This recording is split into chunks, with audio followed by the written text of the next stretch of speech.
Hey guys, and thank you for tuning into my channel. Today we are making the ever so popular chocolate fudge cake.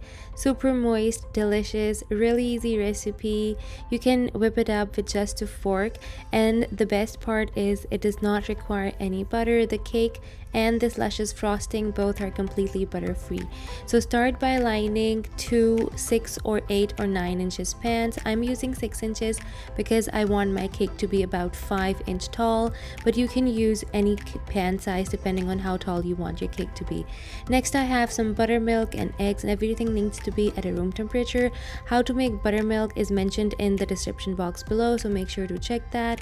Start by mixing in your dry ingredients, and whenever you're adding dry ingredients, make sure that you're not adding packed spoons or cups full, because then you end up adding more flour than you need, and then it just completely changes your cake recipe. So make sure to sieve it out, especially cocoa powder tends to have a lot of lumps into it, and sometimes your baking powder and your baking soda has lumps as well.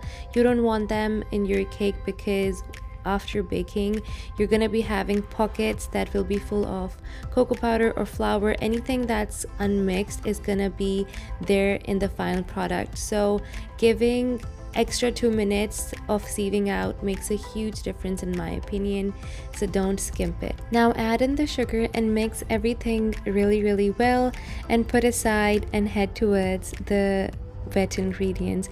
For the wet ingredients, I have my buttermilk. I'm adding vanilla, followed by oil, 3 eggs that are all room temperature, and then I'm gonna mix it all really well till the eggs and the oil and the buttermilk are fairly homogeneous. You don't need it to be super whipped, you just want everything to be evenly distributed for when you add it to your dry ingredients.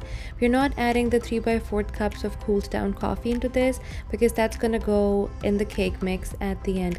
Now all you have to do is mix your wet and dry ingredients.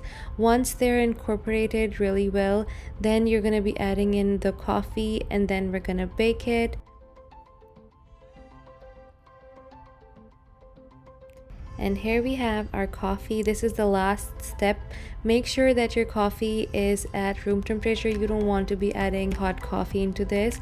Now divide your cake batter into pans. I like to use my weighing scale to divide my cake batter equally into the pan so that they both bake at an even temperature at even timing. This is going in the preheated oven 350 degrees for about 25 to 35 minutes. While the cake is baking, we can start with our chocolate frosting. I'm using chocolate ganache. I'm using 1:2 ganache, which means 1 part heavy cream, 2 parts good quality chocolate.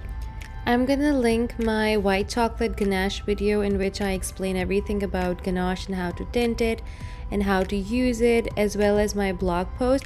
But if you still want me to make a dedicated video for this very ganache recipe, please comment below and I'll make sure to post it as soon as I can. So this is the ganache. It's ready to be used. It's super soft, so delicious, and it works beautifully when the weather is hot.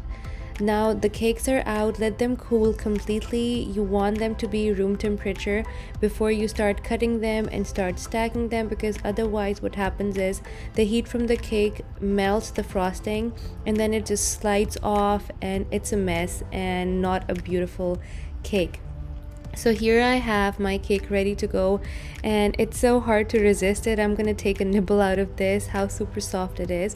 And now all you have to do is stack your cake with your chocolate frosting. You can also use my Swiss meringue buttercream. That works really well with this cake, tastes absolutely delicious. But if you want a really chocolatey decadent cake, I highly recommend using a ganache instead. Now all I'm going to do is stack my cakes and frost it with my chocolate ganache. I have a video, I'm gonna link it here, in which I use a regular household butter knife to fill and frost a cake. Or if you want a video on how to ganache a cake, please do comment below and I'll make sure to post it as soon as possible. So that was it for today. I hope you guys enjoyed this video. If you did, please do give it a big thumbs up and consider subscribing to my channel. Until next time, the Homemaker Baker over and out.